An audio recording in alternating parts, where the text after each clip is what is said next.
They were warned for 17 years. In less than 10 minutes, over 2,000 people were gone. In the spring of 1889, the people of Johnstown, Pennsylvania woke up to rain. That part was normal. It rained a lot in Johnstown. What they didn't know, what they had no way of knowing, was that 14 miles upstream, a dam was about to release 20 million tons of water directly onto their city. They had been warned about that dam for 17 years. Not once. 17 years of warnings. Every single one was ignored. That should have been enough. It wasn't. Johnstown sat at the bottom of a bowl. Two rivers came together there, the Stony Creek and the Little Conemaugh, and the city had been built on the flat land where they met. It was a steel town, working class, tight-knit, around 30,000 people. Families had lived there for generations. They knew flooding. They dealt with it every spring, but they had always been able to walk away. 14 miles upstream, the picture was very different. There, in the mountains above the valley, sat Lake Conemaugh, a large man-made reservoir stretching 2 miles long and a mile wide. It held 20 million tons of water, and it was held back by the South Fork Dam. That dam had been rebuilt and modified, cheaply, by a private club, a club that did not live in the valley below. In 1879, a group of wealthy Pittsburgh industrialists bought the old reservoir and the land around it. They turned it into a private retreat, the South Fork Fishing and Hunting Club. Their members included some of the most powerful men in America: Andrew Carnegie, Andrew Mellon, Henry Clay Frick. They wanted a private lake. They got one, and they repaired the dam on the cheap. They knew the risk, they just didn't act. The original dam had been designed with several safety features: metal pipes that could drain the lake, a reinforced spillway to handle overflow. The club removed the drainage pipes. They got in the way of the fishing. They filled the spillway with earth to widen the road across the dam, and they lowered the dam's crest to add a second carriage lane. 1 foot. They lowered it by 1 foot to fit 2 carriages side by side. That 1 foot would matter more than anyone imagined. Engineers noticed. Daniel Morrell, a prominent Johnstown businessman, hired an engineer to inspect the dam in 1880. The report was direct. The dam was not safe. It needed immediate repairs. Morrell sent the report to the club. The club sent back a polite letter saying the dam was fine. It wasn't fine, and people kept saying so. For nearly 2 decades, engineers, local officials, and residents raised the alarm. The Johnstown newspaper ran stories about the dam's condition. People in the valley knew the risk. They talked about it. They had a dark joke in Johnstown. When something seemed like an empty threat, something you heard about but never happened, they called it the cry of wolf about the South Fork Dam. They had been warned so many times that the warning itself had lost its meaning. That is exactly what negligence looks like from the inside. To understand what happened next, you need to understand one thing about dams. An earthen dam doesn't fail all at once. It erodes. Water finds a weak point, forces through it, and carves a channel. That channel grows. The moment water moves over the top of an earthen dam, the dam is already lost. In late May 1889, the region had been hit with an extraordinary storm. In some areas, over 6 inches of rain fell in a single day, one of the heaviest rainfall events in Pennsylvania history. Water poured into the watershed above the reservoir. The lake level rose through the night. By the morning of May 31st, the water was within a foot of the dam's crest. 1 foot, the same foot the club had removed to widen the carriage lane. The club had a caretaker, a man named John Unger, who was at the dam that morning. He could see the water rising. He and a small crew began cutting emergency overflow channels at the sides. But the overflow channels hit rock. They couldn't cut deep enough, fast enough. The water kept rising.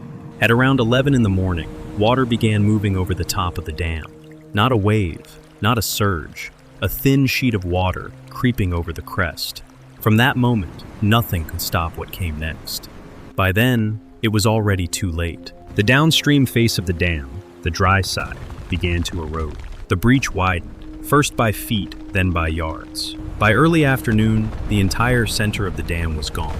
The lake did not drain, it fell. 20 million tons of water dropped into the valley in under an hour. 3:10 p.m., May 31st, 1889.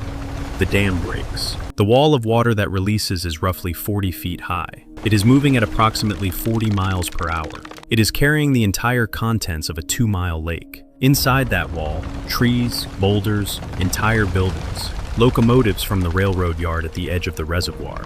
It is not a flood, it is a moving demolition. In the first valley it hit, South Fork, buildings were swept away in seconds. The wave compressed as the valley narrowed. It gained height. By the time it reached the town of Mineral Point, 4 miles downstream, some witnesses reported the wave at 60 feet. It was still accelerating. Johnstown was 11 miles away. The water covered that distance in 36 minutes. In Johnstown, the day had started with flooding, but the ordinary kind. Water in the streets, water in the basements. People were used to that. Some residents had moved their furniture to the upper floors as a precaution. Some were already in their attics. Most were going about their afternoon. Then they heard it. If you were standing there, you wouldn't see it first. You would hear it. Survivors described it differently. A roar, a rumble, a noise like a freight train. But every account agreed on this. It was loud before it was visible. And by the time you understood what it was, you wouldn't have time to run. The wave reached Johnstown at approximately 4:07 p.m. The city of 30,000 people had no warning system, no sirens, no organized evacuation. It had 36 minutes. Nobody told them. The wave hit at street level and moved through the city in less than 10 minutes. Entire city blocks were stripped down to their foundations. 4 square miles of Johnstown were destroyed. The water didn't behave like a flood. It behaved like a bulldozer. Buildings didn't fill up and sink. They were picked up and carried, and then added to the wave itself. At the old stone bridge at the edge of town, the debris had nowhere to go. An enormous logjam formed against the bridge's arches. Houses, trees, railroad cars, bodies. The debris field caught fire. Oil from overturned rail cars ignited. People who had survived the wave were trapped in the wreckage as it burned. Some survived the flood, but died in the fire. Earlier that afternoon, a 23-year-old engineer named John Park Jr. had been at the dam. He was working on the reservoir project for the club when the water started rising. He saw the dam failing. He understood what was about to happen, and he rode down the valley to warn the towns below. He stopped at every telegraph station, every railroad depot he could reach. Some of the warnings got through. Operators in South Fork and Mineral Point passed the message downstream. By the time the alerts reached Johnstown, there were only minutes left. Not enough time to evacuate 30,000 people. Not enough time to do much of anything. But John Park Jr. rode anyway. He did what he could. That has to count for something. 5 days after the flood, Clara Barton arrived. She was 67 years old. She had founded the American Red Cross 8 years earlier. She brought 50 doctors, nurses, and volunteers. She stayed for 5 months. What she found was not a flood site. It was a mass burial. Over 900 victims were never identified. 99 entire families were wiped out. Not a single member survived. Barton called Johnstown the worst disaster she had ever witnessed. Clara Barton had been a nurse during the Civil War. In the weeks that followed, the people of Johnstown, those who were left, began asking questions. Who owned the dam? Who was responsible? Who would answer for 2,209 dead? The answer, in every legal sense, was nobody. 2,209 people died. Not one person was held legally responsible.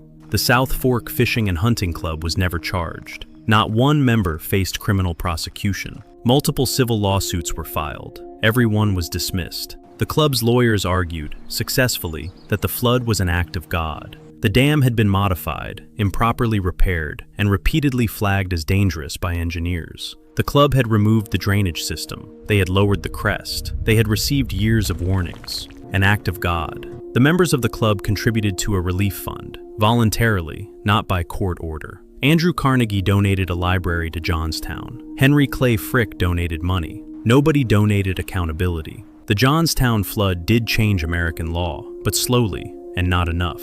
It established precedents around dam safety and private liability that would take decades to codify. Today, the United States has over 91,000 dams. More than 2,300 of them are rated high hazard, meaning their failure would cost lives. Of those, over 800 are listed as deficient. That data comes from the American Society of Civil Engineers, not an alarmist source. It is the current infrastructure report card for the country you live in. And even today, thousands of dams across the United States are still considered high risk. In Johnstown today, there is a memorial. It lists 2,209 names, including 99 complete families, including 396 children under the age of 10. The South Fork Fishing and Hunting Club never rebuilt its dam. The members moved on. Their fortunes were untouched. Their reputations survived. For 17 years, the people in the valley had been told the dam was safe. They had no reason not to believe it. They had every reason to trust that someone, somewhere, was paying attention. Nobody was. The water came down the valley at 40 miles an hour.